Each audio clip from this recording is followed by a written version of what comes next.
Hi guys, this is going to be the reading of Chapter 5 of 20,000 Leagues Under the Sea. Chapter 5, Shipwrecks and Sharks.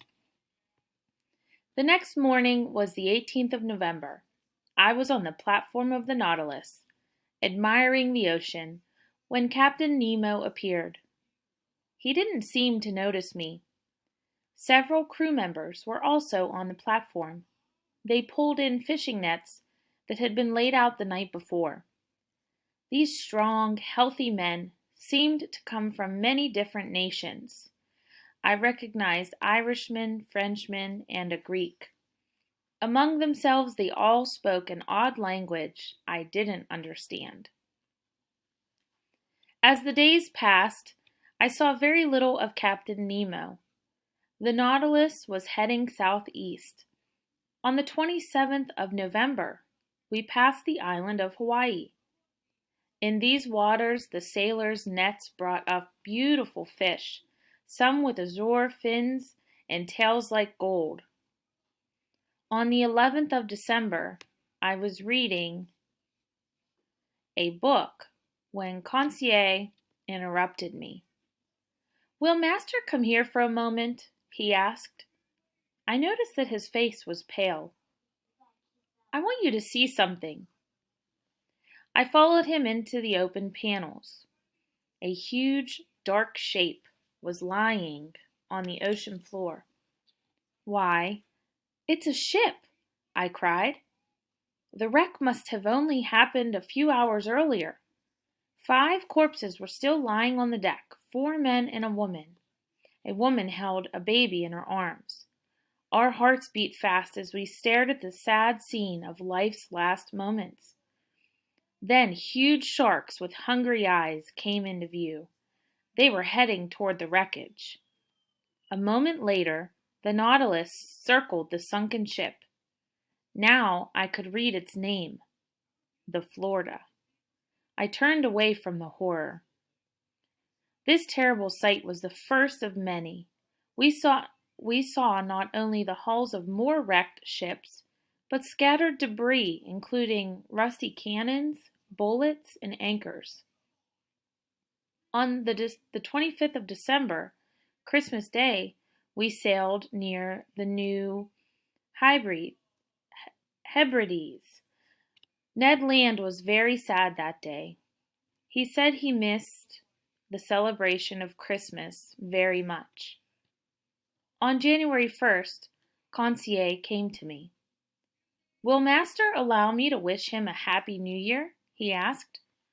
"What do you mean?" I grumbled. "Do you mean the year that will bring an end to our imprisonment? Or is this the year we continue on this strange voyage?" As always, Conseil stayed positive. "I don't know how to answer," he said. "We are sure to see curious things. I don't know how our journey will end.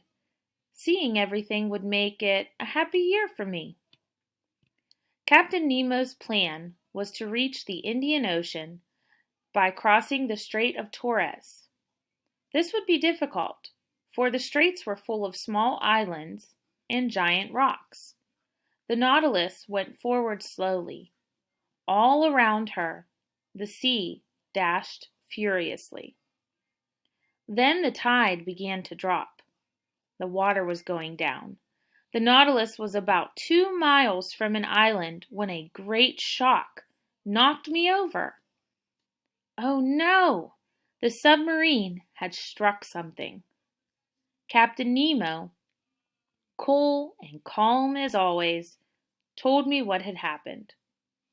The Nautilus was caught between coral rocks. She wasn't damaged, but she was stuck. "Will this force you to live on land now?" I asked the captain. Because if you remember when we were reading weeks ago, Captain Nemo said he will never live on land ever again. He wants to live in his submarine deep in the ocean forever. So Professor Aronnax is asking him, is this going to force him to live on land? Captain Nemo looked at me curiously. "Our voyage has only begun," he said. "I would hate to lose you as a passenger so soon, but in 5 days the full moon will raise the tide enough to set the Nautilus afloat." So he's saying that the boat's stuck right now. The submarine is stuck right now. But in 5 days, the water's going to come back up and the Nautilus will be able to float away again. Ned Land watched Captain Nemo leave. "Professor," he said, "this piece of iron will never leave these rocks. I think the time has come for us to leave Captain Nemo." Okay, I'm going to pause there too. If you remember when we read previously, Ned Land, Professor Aronnax, Conseil, they are all on this ship, on this submarine with Captain Nemo, and they are prisoners. Captain Nemo will not let them go.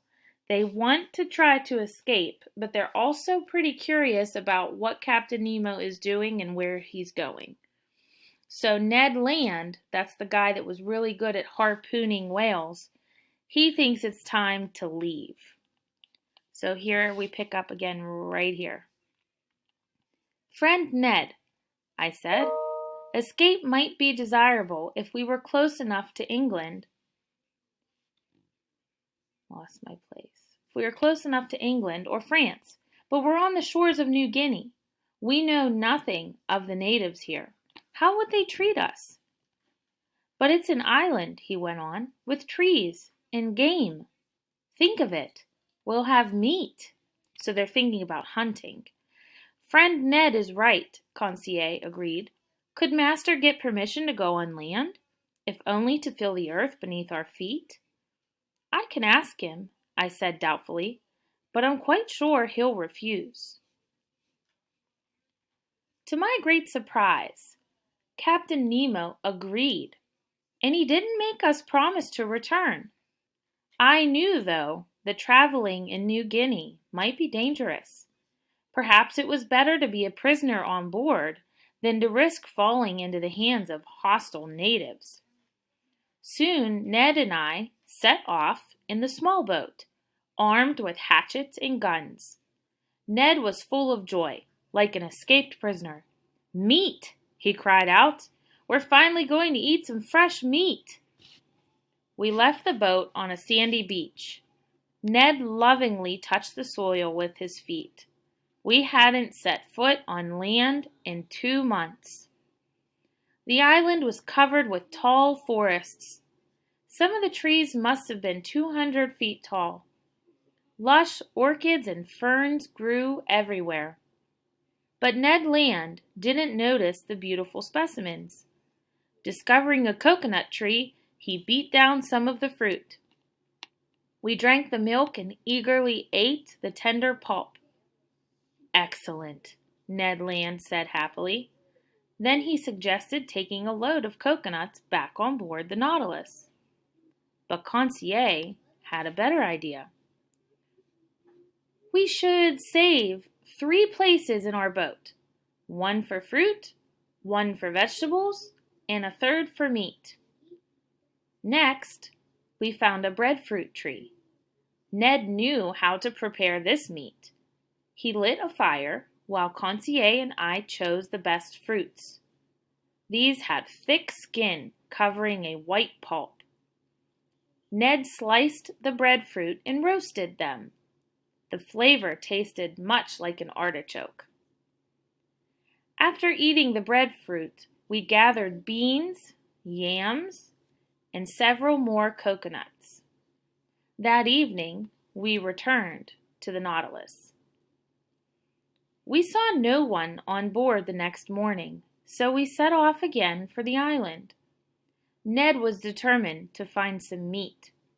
We saw birds of paradise, but our shots missed when we fired at them. Finally, Conseil shot 2 pigeons, which we roasted and ate.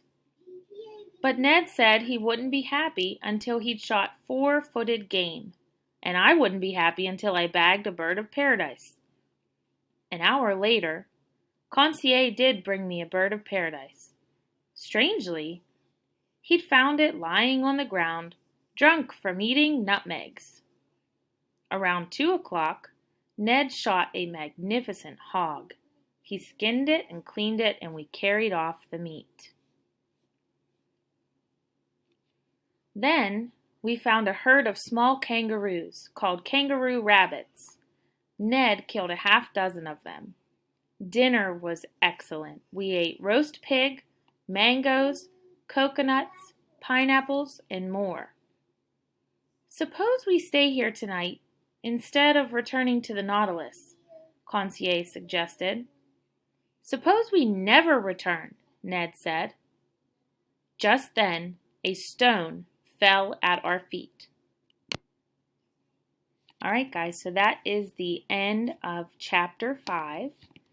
I will be posting Chapter 6 and Chapter 7 for the next week's worth of work. I hope you enjoyed getting started with this again and look forward to Chapter 6.